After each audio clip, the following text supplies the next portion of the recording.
राधे राधे। अब हम शुरू कर रहे हैं श्री भक्तमाल। जय श्री हरि श्री नाभादास जी कृत श्री भक्तमाल। आज हम पढ़ेंगे श्री कृष्ण अवतार की कथा। कल हमने राम कथा पढ़ी थी, आज कृष्ण अवतार की कथा पढ़ रहे हैं।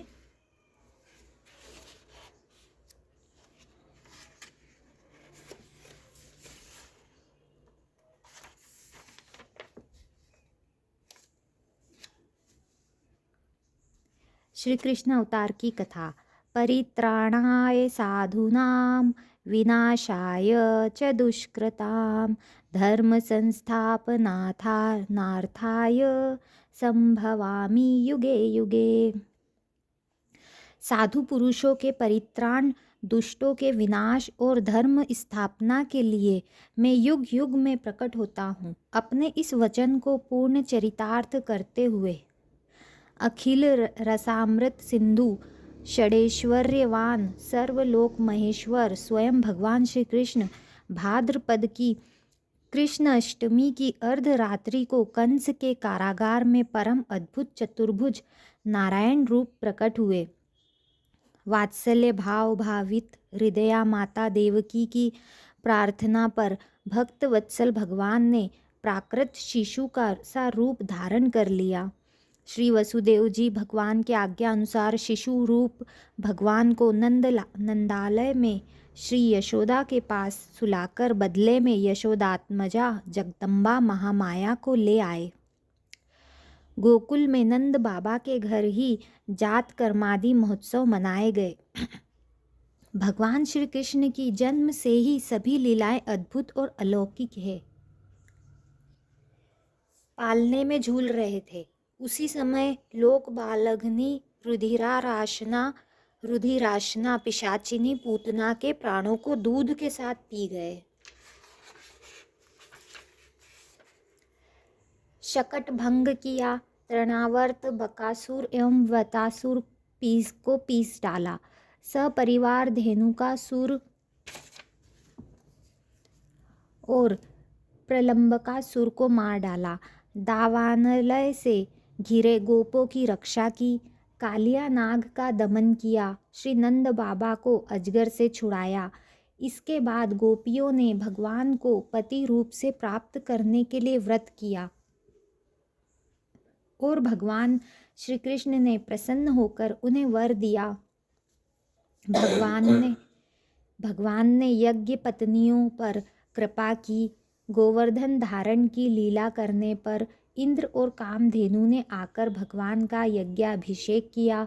शरद ऋतु की रात्रि में ब्रज सुंदरियों के साथ रास क्रीड़ा की। दुष्ट शंखचूड़ यक्ष अरिष्ट और केशी का वध किया।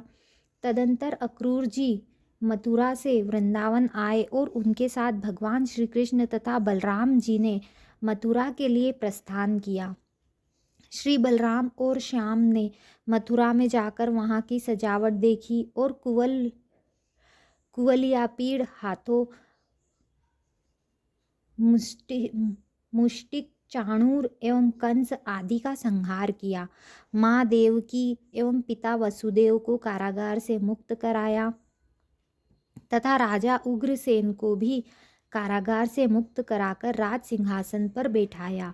फिर वे सांदीपनी गुरु के यहाँ विद्या अध्ययन करके उनके मृत पुत्रों को लौटा लाए। जिस समय भगवान श्री कृष्ण मथुरा में निवास कर रहे थे, उस समय उन्होंने उद्धव और बलराम जी के साथ यदुवंशियों का सब प्रकार से प्रिय और हित किया। जरासंध कई बार बड़ी बड़ी सेनाएं लेकर आया और भगवान ने उनका उद्धार करके पृथ्वी का भार हल्का किया। काल्यवन को मुचुकुंद से भस्म करा दिया। द्वारिकापुरी बसाकर रातों रात सबको वहां पहुंचा दिया। स्वर्ग से कल्प वृक्ष एवं सुधर्मा सभा ले आए। भगवान ने दल के दल शत्रुओं को युद्ध में पराजित करके श्री रुक्मणी का हरण किया। बाणासुर के साथ युद्ध के प्रसंग में महादेव जी पर ऐसा बाण छोड़ा कि वे जम्हाई लेने लगे और इधर बाणासुर की भुजाएं काट डाली। प्रागज्योतिषपुर के राजा भौमासुर को मारकर 16,000 कन्याएं ग्रहण की। शिशुपाल, पौंड्रक, शाल्व, दुष्ट, दंतवक्त्र, मूर, पंचजन आदि दैत्यों के बल पौरुष को चूर्ण कर उनका वध किया। महाभारत युद्ध में पांडवों को निमित्त बनाकर पृथ्वी का बहुत बड़ा भार उतार दिया और अंत में ब्राह्मणों के श्राप के बहाने उद्दंड हो चले यदुवंश का संहार कराया। श्री उद्धव जी की जिज्ञासा पर संपूर्ण आत्मज्ञान और धर्म निर्णय का निरूपण किया। इस प्रकार भगवान श्री कृष्ण की अनंत अद्भुत अलौकिक लीलाएं हैं जो जगत के प्राणियों को पवित्र करने वाली है। जय श्री हरि। हरे कृष्ण कृष्ण कृष्ण हरे हरे, हरे राम राम राम हरे हरे। तो ये थी श्री कृष्ण अवतार की कथा, जिसमें उन्होंने क्या क्या किया है वो सब बताया है। ये एक संक्षेप में छोटी सी कथा है जिसमें जो भगवान के जो मेन कार्य उन्होंने क्या क्या किया है वो सारी चीज़ें बताई गई है। अब भगवान श्री बुद्ध अवतार की कथा, भगवान के 9वें अध्याय श्री बुद्ध अवतार की कथा। तो शुरू करते हैं भगवान बुद्ध अवतार की कथा।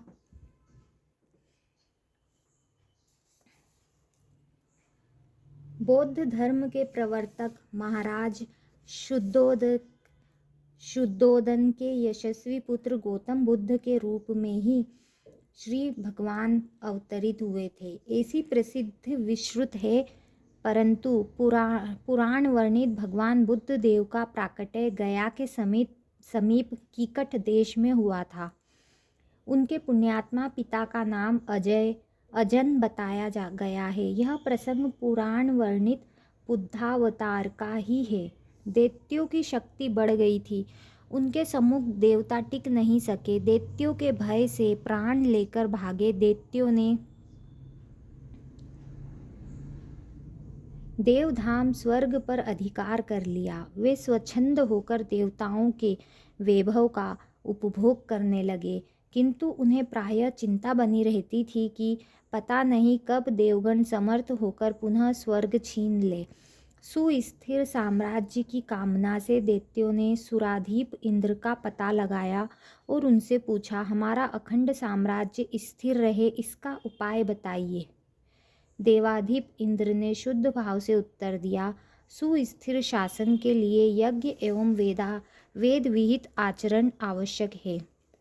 दैत्यों ने वैदिक आचरण एवं महायज्ञ का अनुष्ठान प्रारंभ किया। फलतः उनकी शक्ति उत्तरोत्तर बढ़ने लगी। स्वभाव से ही उद्दंड और निरंकुश दैत्यों का उपद्रव बढ़ा। जगत में असुर भाव का प्रसार होने लगा।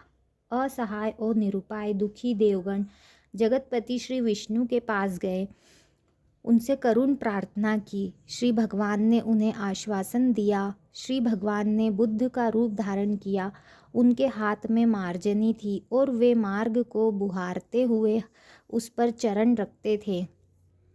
इस प्रकार भगवान बुद्ध दैत्यों के समीप पहुँचे और उन्हें उपदेश दिया, यज्ञ करना पाप है, यज्ञ से जीव हिंसा होती है, यज्ञ की प्रज्वलित अग्नि में ही कितने जीव भस्म हो जाते हैं। देखो, मैं जीव हिंसा से बचने के लिए कितना प्रयत्नशील रहता हूँ। पहले झाड़ू लगाकर पथ स्वच्छ करता हूँ, तब उस पर पैर रखता हूँ। सन्यासी बुद्ध देव के उपदेश से दैत्यगण प्रभावित हुए। उन्होंने यज्ञ एवं वैदिक आचरण का परित्याग कर दिया। परिणामतः कुछ ही दिनों में उनकी शक्ति क्षीण हो गई। फिर क्या था, देवताओं ने उन दुर्बल एवं प्रतिरोधहीन दैत्यों पर आक्रमण कर दिया। असमर्थ दैत्य पराजित हुए और प्राण रक्षार्थ यत्र तत्र भाग खड़े हुए। देवताओं का स्वर्ग पर पुनः अधिकार हो गया। इस प्रकार सन्यासी के वेश में भगवान बुद्ध ने त्रिलोक्य का मंगल किया। इस प्रकार कलयुग में बौद्ध धर्म के प्रवर्तक के रूप में गौतम बुद्ध ने जन्म लिया। श्री बुद्ध जीव का बचपन का नाम सिद्धार्थ था। ये स्वभाव से बड़े दयावान थे। किसी का किंचन मात्र भी दुख देख लेते तो विकल हो जाते। यही कारण है कि उनके पिता राजा शुद्धोधन की ओर से राज्य में ऐसी व्यवस्था थी कि कोई दुखमय प्रसंग इनके दृष्टिपथ में न आने पाए। परंतु यह सब होने पर भी देवयोग से एक दिन सहसा एक रुग्ण पुरुष को, कुछ ही दिन बाद एक अत्यंत वृद्ध पुरुष को, उसके पश्चात एक मृतक को देखकर इनकी आत्मा सिहर उठी और उसी दिन से जगत से उदास हो गए। इनकी यह उदासीनता माता पिता को खली और इन्हें जगत प्रपंच में फंसाने के लिए अत्यंत रूपवती यशोधरा नाम की कन्या से विवाह कर दिया। और समय पर सिद्धार्थ के राहुल नाम का एक पुत्र भी उत्पन्न हुआ। परंतु उदासीनता मिटी नहीं बल्कि बढ़ती ही गई। परिणाम स्वरूप अपनी प्रिय पत्नी यशोधरा, नवजात पुत्र राहुल, स्नेह मूर्ति पिता महाराज शुद्धोधन और वैभव संपन्न राज्य, इन सबको ठुकराकर युवावस्था में ही गौतम घर से निकल पड़े। केवल तर्कपूर्ण बौद्धिक ज्ञान उन्हें संतुष्ट करने में समर्थ नहीं था।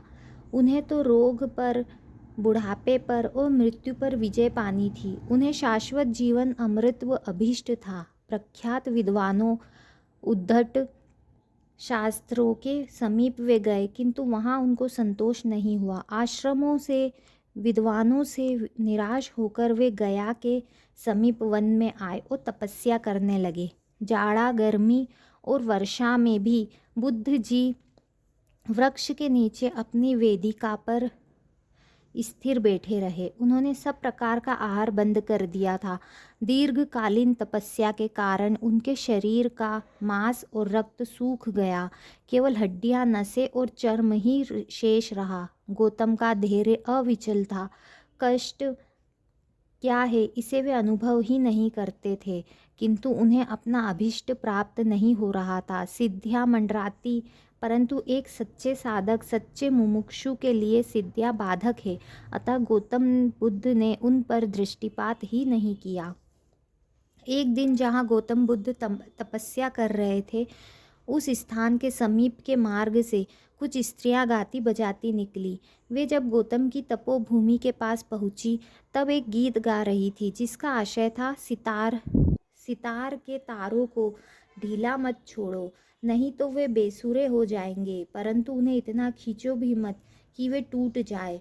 गौतम के कानों में वह संगीत ध्वनि पड़ी। उनकी प्रज्ञा में सहसा प्रकाश आ गया। साधना के लिए केवल कठिन तपस्या ही उपयुक्त नहीं है, संयमित भोजन एवं नियमित निद्रादि व्यवहार भी आवश्यक है। इस प्रकार सम्यक बोध प्राप्त कर लेने पर गौतम का नाम गौतम बुद्ध पड़ा। तत्व ज्ञान होने के बाद भगवान बुद्ध वाराणसी चले आए और अपना सर्वप्रथम उपदेश उन्होंने सारनाथ में दिया। उपदेश क्या था? उनका उपदेश था सत्य, अहिंसा, अस्तेय, अपरिग्रह, ब्रह्मचर्य, नृत्य गानादि त्याग, सुगंध माला त्याग, असमय भोजन त्याग, कोमल शैया त्याग, कामिनी कंचन का त्याग। ये 10 सूत्र आपने